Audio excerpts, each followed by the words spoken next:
thought I'd share some of the smaller things that I don't normally video, just kind of the maintenance things and odd things that happen along the way towards these bigger projects, because they do happen and they are part of it. Here starts an unexpected project. I have here an HFJ-350M antenna, and I want to connect it to the Helicraft KX3, and it's going to need some radials, but I wanted to work out what value the radials should be. So if you have radials on the ground, for example, they're different to if they're elevated, and I wanted to model the antenna using ESNEC to see, but I don't know what the inductance is in this coil, so that I can work out, you know, when they're combined, the full length of the antenna and the coil, what it's actually doing. So in order to do that, I have this little meter that's an LCR meter. I haven't used it for a while.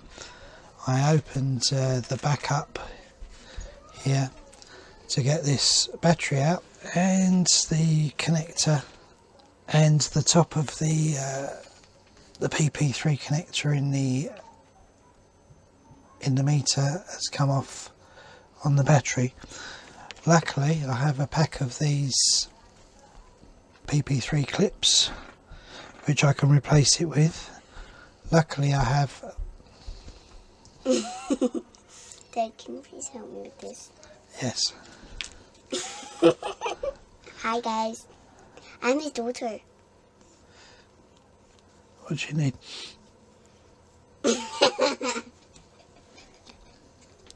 To like somehow bring up something. What? It smells. Never been doing that.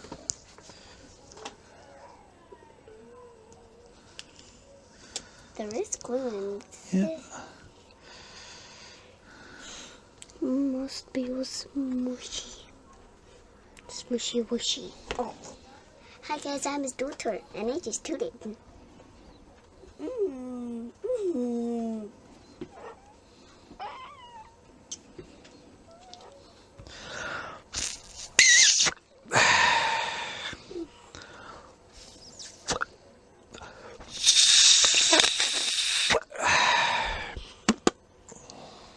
You just spit something out. I did just spit something out, you're quite right. Let's see now if the glue comes out. Yep, it's coming out. It came out that chunk. The glue. Yeah, I've got to get the crappy bit out first. Don't say that word in front of me. There you go. Thank you. Keep it that way up. Do you want some paper to... No, I'm good. I'm making it back. Okay.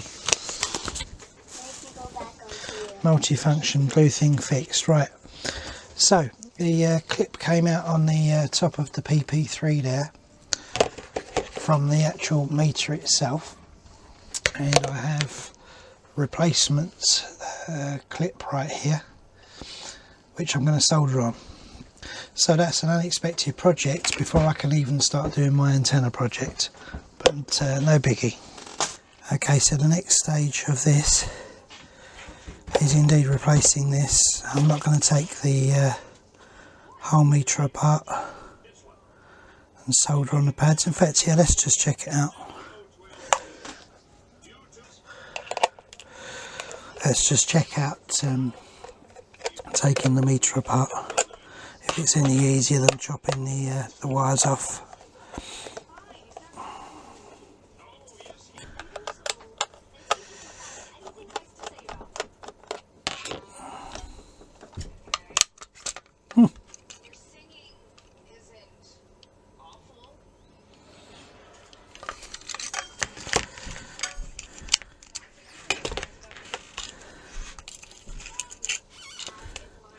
Okay, so I'm just testing that the PP3, the new PP3 connector, which is thicker than the old one, still fits through the hole, which it does. So we're good there. And I'm guessing, for the sake of a few screws, we should be able to just solder this straight on the board. Let's make it the same length as the old one. It's about that.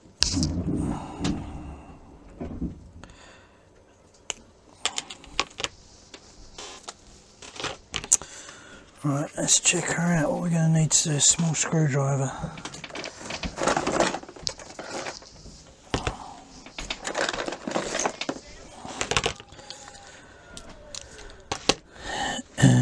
One, two, three.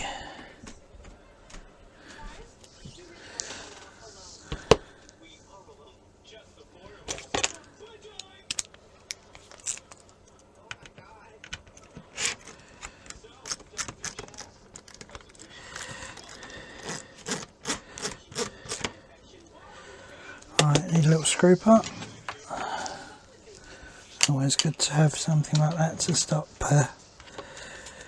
anything going AWOL.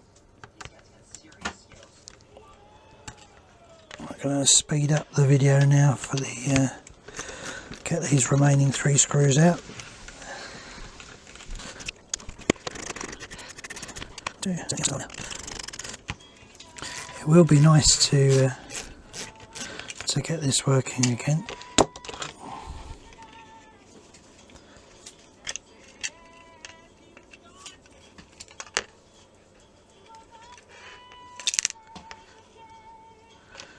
Oh, that's not good. A load of ball bearings just falling out.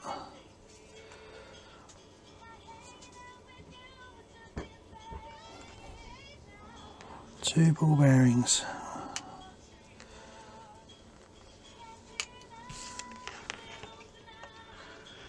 Where would that have come from?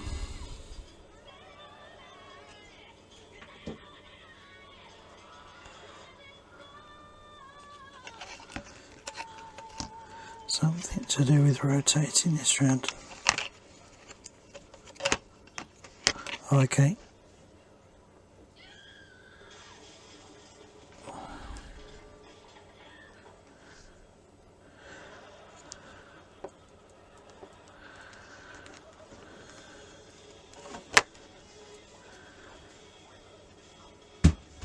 So a spring there and a spring there, so I'm guessing both ball bearings go on there. And they kind of locate into... Okay, can you stop? There's 2 springs here and here, and there's recesses around here. So I'm guessing the ball bearings click, click, click into each of those. We'll tackle that in a minute. Right, so for now we're going to replace this.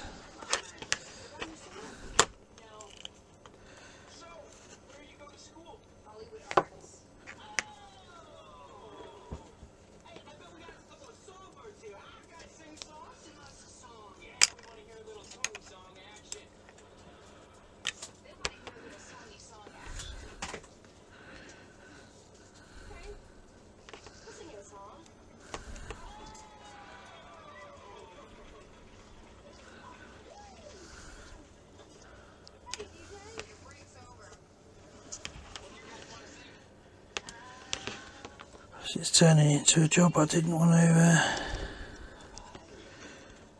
start, don't necessarily want to finish. So to remember which is red and black here, rather than unsoldering them together, I'm just going to chop them off and leave a little bit flying.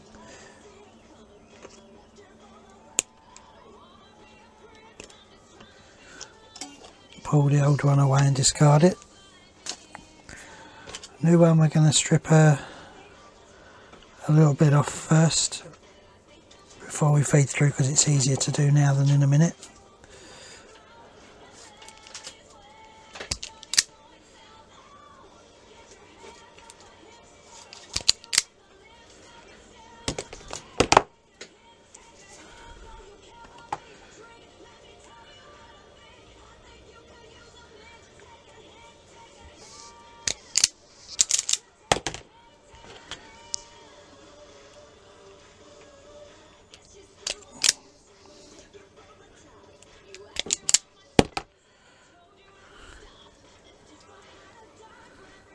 Just twisting them a little bit. and determine whether to tin them first. I think I will. So I was just using the springiness of this to hold them steady, and magnified headset makes life easier. The soldering iron is already warmed up. It's going to clean the tip off. The sponge has long since gone, so I just use a piece of kitchen towel soaked in water. It's adequate enough for a quick thing like that. Just a very light tin there.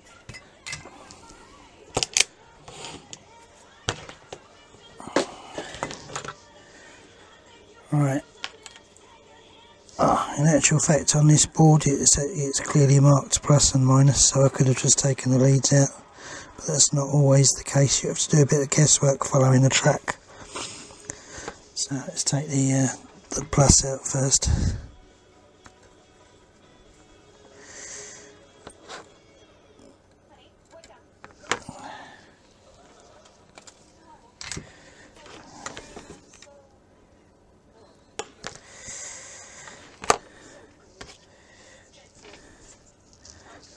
So, like before, feed the leads through, twist them round, and the one closest to me is positive. So I'm going to warm up the positive pin there.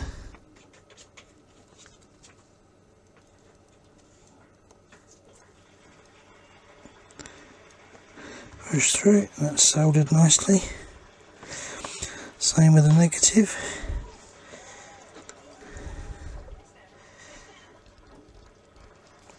Watch, we're not going to burn this plastic.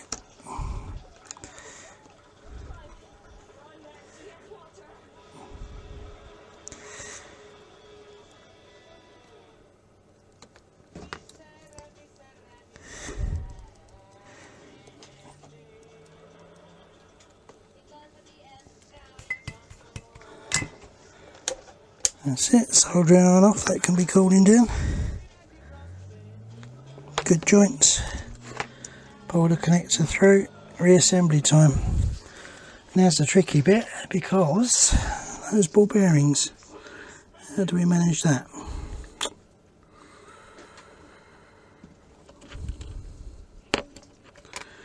Because if I press that down on there, nothing's going to keep them in place. I wonder what do we do here?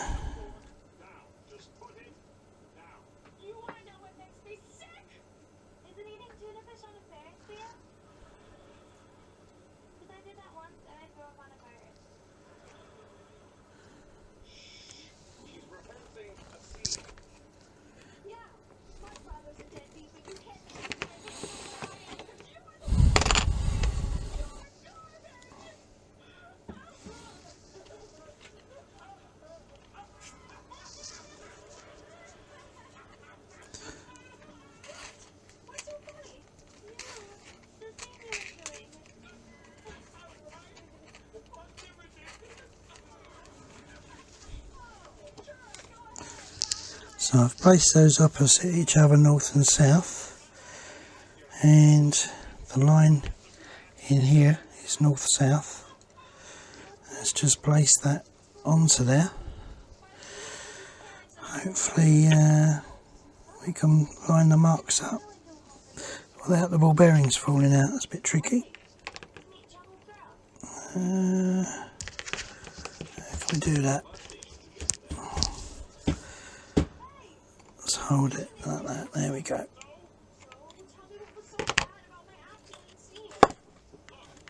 Yeah, there's a bit of spring load on those, that's good. Alright, I'm going to put the board back on.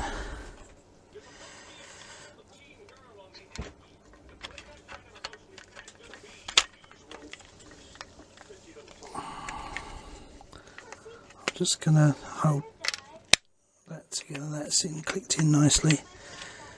We'll screw them up.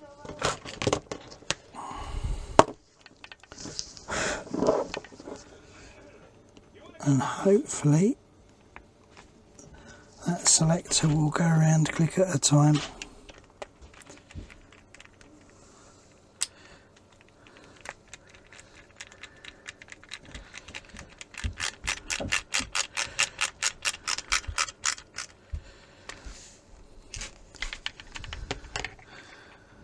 I'll speed the video up for these three more screws.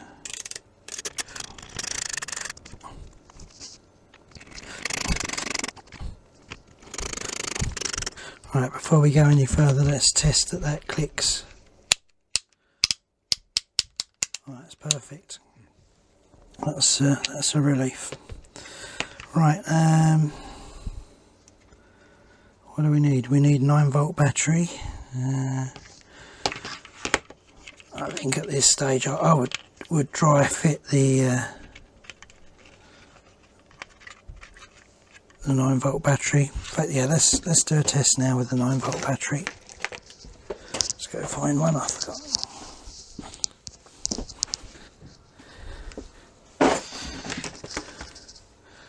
Oopsies. Right, here we are back. I'm actually pleased that the battery that we had in there didn't cause too much corrosion, because it could have been a lot worse in there, like a beyond repair, as opposed to just replacing a PP3 connector.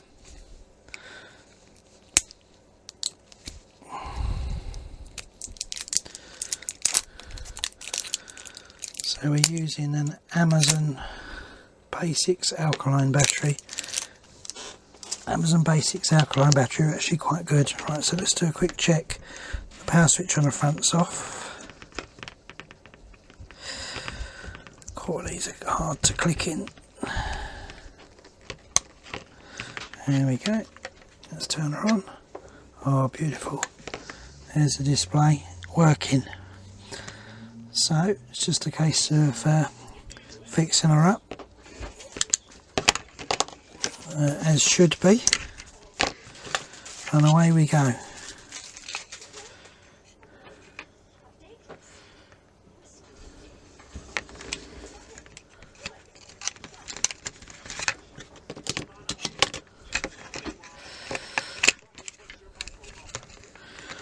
Slipping the PP3 connector back through again, locating the top. I'll snap down there, there's a screw inside.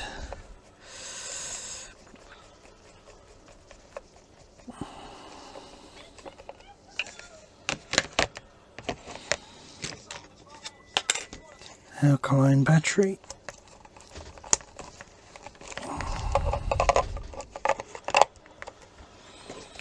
Cool, only just fits in. Yeah, that could be a problem. That's actually wider than the, just. Does it still work? Yep. That's very tight in there. Nonetheless, it is in.